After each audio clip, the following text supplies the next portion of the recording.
अस्सलाम वालेकुम।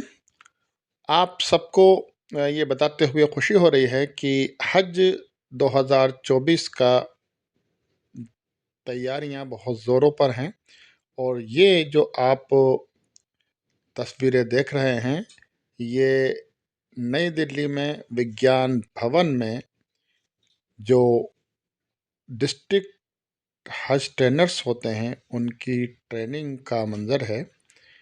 ये एक बहुत बड़ा प्रोग्राम होता है जो हर साल हज से पहले, हाजियों की ट्रेनिंग से पहले उन ट्रेनर्स को ट्रेनिंग दी जाती है ऑल इंडिया सतह पर।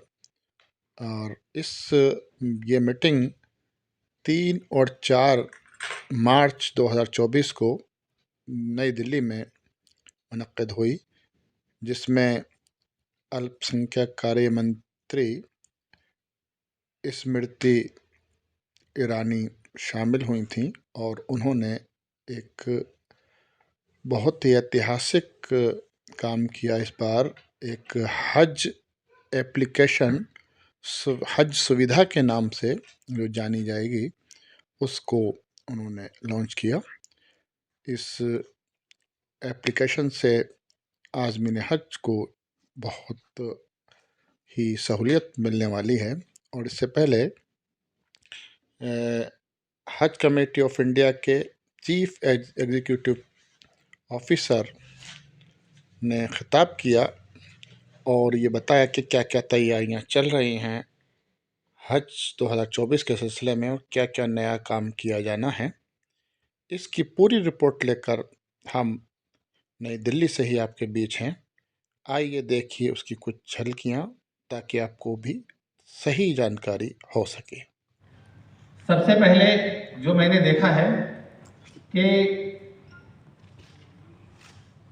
बहुत से हमारे हुज्जाज इकराम जब हज के लिए जाते हैं तो 80 से 90% उसमें ऐसे लोग होते हैं वो शायद पहली बार जो अपने गांव और शहरों से निकलकर या फ्लाइट के जरिए बैरून मुल्क जाते हैं, कोई फॉरेन कंट्री का सफ़र करते हैं। तो मैं उस पर आऊँ उससे पहले मैं उन तमाम आज़मीन हज जो इस बार के हज 2024 के लिए जिनका सिलेक्शन हो गया है, उनको मैं पुरखुलूस मुबारकबाद पेश करता हूँ और अल्लाह से दुआ करता हूँ कि उनका जो ये हज है वो बहुत ही सहूलियत और आसानी भरा हो और उनका हज मबरूर हो। तो मैं उस तजर्बे की बात कर रहा था। तो चूँकि हमारे यहाँ पे जो ट्रेनर्स हैं और वो काफ़ी तजर्बाकार हैं, वो एक एक चीज़ पे आपसे इंशाअल्लाह वो उनके जो तजर्बात हैं वो शेयर करेंगे और फिर फर्दर आप उनको जो है शहरों और हाजियों तक उनको पहुंचाएंगे। तो अभी मैं अपने एक ट्रेनर से मिला जो वो 27 सालों से लगातार जो है अपनी खिदमत जो दे रहे हैं, ट्रेनिंग में हिस्सा ले रहे हैं। तो मैं देख रहा हूँ कि 27 साल, मुझे लगता है कि उनसे भी पुराने कोई ट्रेनर हैं यहाँ पे। जो शुरू हो, ऐसा ना हो कि हम हज के सफ़र में जब निकल जाएं फिर जा करके वहाँ पे जब हमको इस तरह के तजर्बे हासिल हो कि काश हमको अपने मुल्क में रहते हुए ये चीज़ें कर सकते थे, वो हमने नहीं की। जैसे मिसाल के तौर पे हम जा रहे हैं, सबको पता है कि जो है तवाफ़े काबा और सई और ये जो बहुत सारी ज़ियारत करने में हमको बहुत मकामात पर पैदल चलना पड़ता है।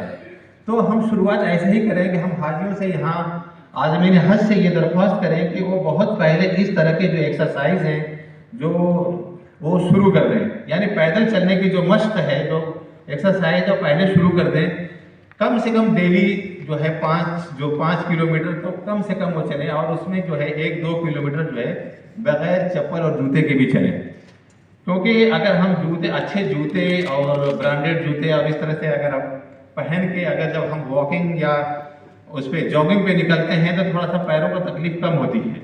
मगर आपको सभी को पता है और कि जब हम तवाफ़े काबा जब हरम शरीफ में जाते हैं तो हमको नंगे पाँव ही इसका तवाफ़ करना होता है और सई में भी हम जब भागते हैं तो नंगे पाँव ही हम भागते हैं।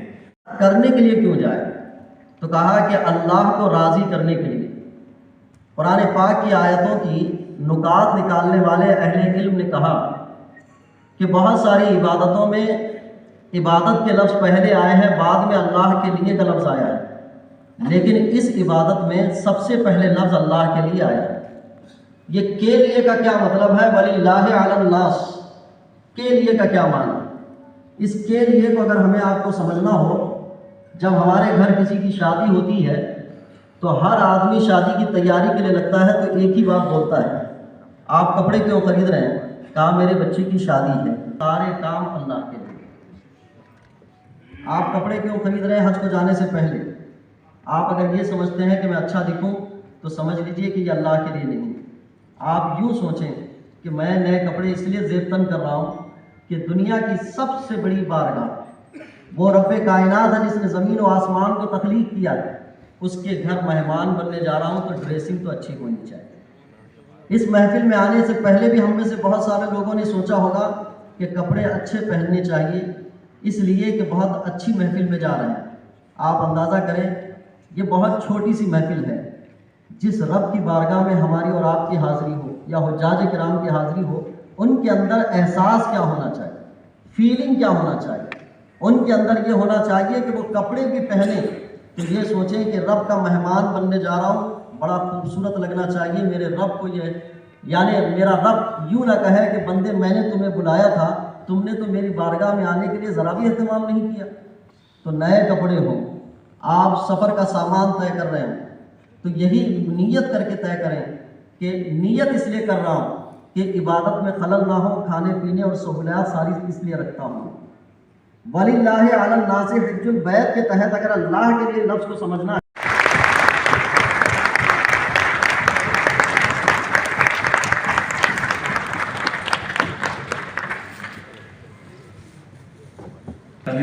और तेलुगु में प्रकाशित किया गया है। मुझे आशा है कि यह हज गाइड हज यात्रियों के लिए बहुत उपयोगी साबित होगी। महोदया से अनुरोध करूंगा कि जो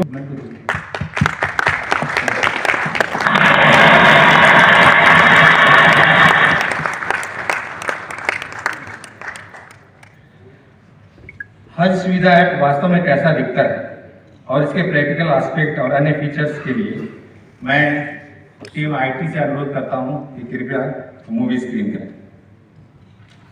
सभी हज यात्रियों को यह बताते हुए बहुत खुशी हो रही है कि भारत सरकार के अल्पसंख्यक कार्य मंत्रालय के मार्गदर्शन में और सहयोग से एक महत्वपूर्ण हज सुविधा ऐप तैयार किया है, जो तमाम हज यात्रियों को विशेष रूप से पहली बार हज का सौभाग्य हासिल करने वालों के लिए भारत से सऊदी अरब तक हज यात्रा और हज अदायगी में मदद करेगा। हज सुविधा ऐप से संबंधित तमाम खूबियों के साथ साथ इस पाक सफ़र में आने वाली तमाम मुश्किलों और दुश्वारियों के हल, डिजिटल कुरान, नमाजों का समय, हज के अरकान, हज का तरीका एवं मशाइरे हज अर्थात मीना, मुजदलिफा और अरफात की सभी जानकारियाँ मौजूद हैं। हज सुविधा ऐप हर हज यात्री का ऐसा हमसफ़र होगा जो एक क्लिक से आपको दुश्वारियों से निकाल कर उसका हल देगा। हज सुविधा ऐप में पासपोर्ट, टिकट और अन्य महत्वपूर्ण दस्तावेज प्राप्त करने की तारीख, सऊदी अरब में आवास की जानकारी उपलब्ध है।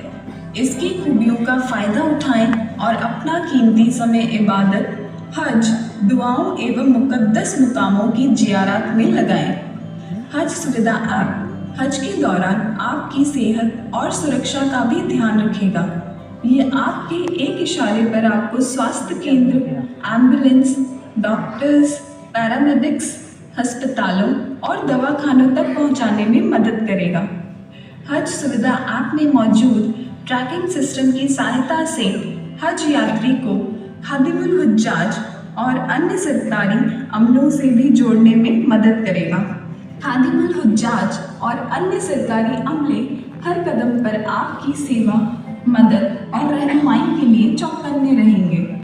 हज सुविधा ऐप में मौजूद इन तमाम खूबियों के साथ साथ रूहानी सुकून के लिए कुरान मजीद और हज के दौरान पढ़ने वाली दुआएं भी महफूज हैं। इनसे आप ज़्यादा से ज़्यादा फ़ायदा उठाएं।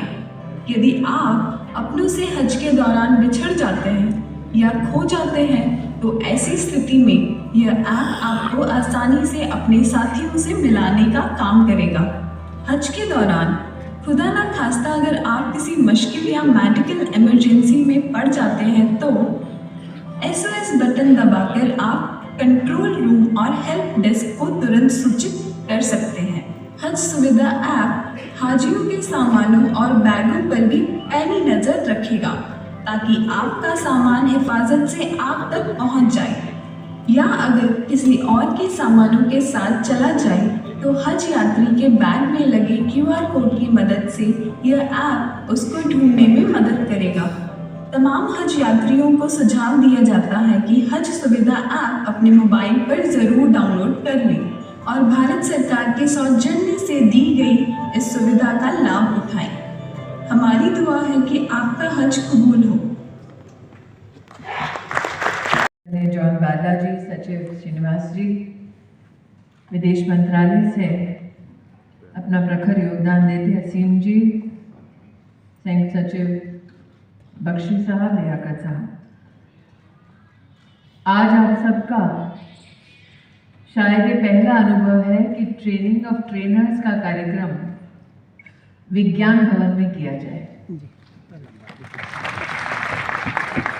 अक्सर मुझे मंत्रालय में लोग ये हिदायत देते हैं कि CGO कॉम्प्लेक्स में करना मुनासिब होगा, लेकिन मेरा ये संकल्प था कि आप जिस उद्देश्य के साथ यहाँ पधारते हैं वो उद्देश्य अपने आप में इतना पाक है कि उसका सम्मान देश की राजधानी के मध्य में होना चाहिए। मैं और जॉन बार्ला हम दोनों सुबह 9:30 बजे से लेकर लगभग 6:30 बजे तक प्रधानमंत्री जी के निर्देशानुसार और उनके नेतृत्व में मंत्री परिषद की बैठक से ही यहाँ पर पहुँच पाए हैं। इसलिए आपने जितनी विनम्रता से हमारा इस्तकबाल किया उसके लिए मैं और राज्य मंत्री जी आपके प्रति आभार व्यक्त करते हैं, और आपने हमारा इंतज़ार किया उसके लिए आपके हम ऋणी हैं। मैं संक्षेप में कुछ चीज़ें बोलूँगी। लियाकत साहब ने अपने उद्बोधन में कई चीज़ों को कहा है और TP जी भी विस्तार से हज सुविधा ऐप के बारे में आप सबको सूचित करेंगे। विदेश मंत्रालय से असीम साहब का आज ट्रेनिंग ऑफ ट्रेनर्स कार्यक्रम में उपस्थित होना ये इस बात का संकेत है कि हाजियों की सुविधा मात्र मिनिस्ट्री ऑफ माइनॉरिटी अफेयर्स की नहीं रही है। अब नरेंद्र मोदी सरकार ने हर विभाग के समन्वय से हाजियों की सुविधा को और भी सुदृढ़ करने के लिए और भी मजबूत करने के लिए मिलकर समन्वय के माध्यम से कोऑर्डिनेटेड एफर्ट में कुछ कदम उठाए हैं।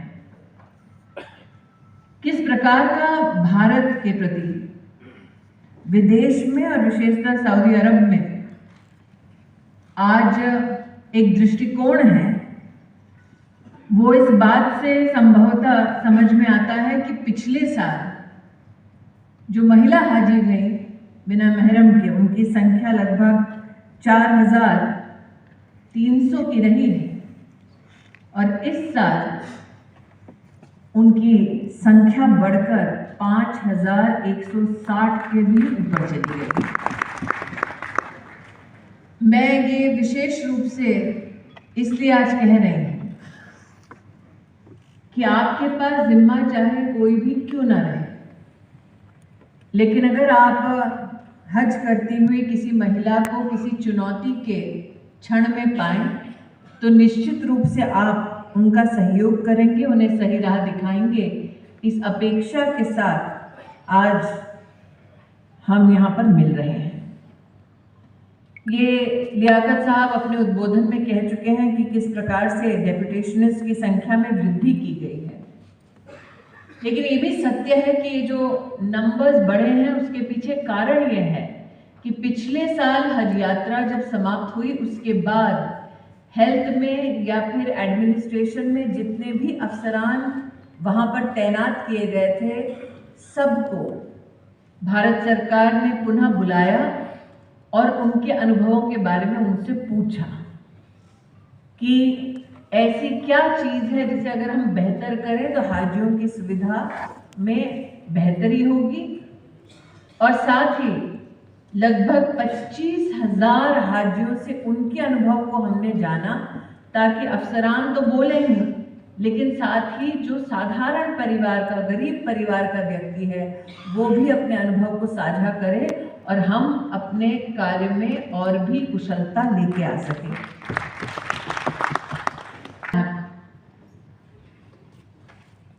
इसको इतनी तवज्जो क्यों मिल रही है, आज बतलाना चाहती हूँ।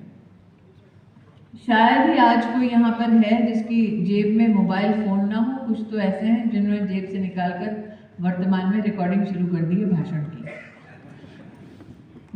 लेकिन जो हज कर चुके हैं वो जानते हैं कि सबसे बड़ी चुनौती होती है कि व्यक्ति पहली बार किसी और देश में जाता है और अगर वो व्यक्ति वरिष्ठ नागरिक हो, महिला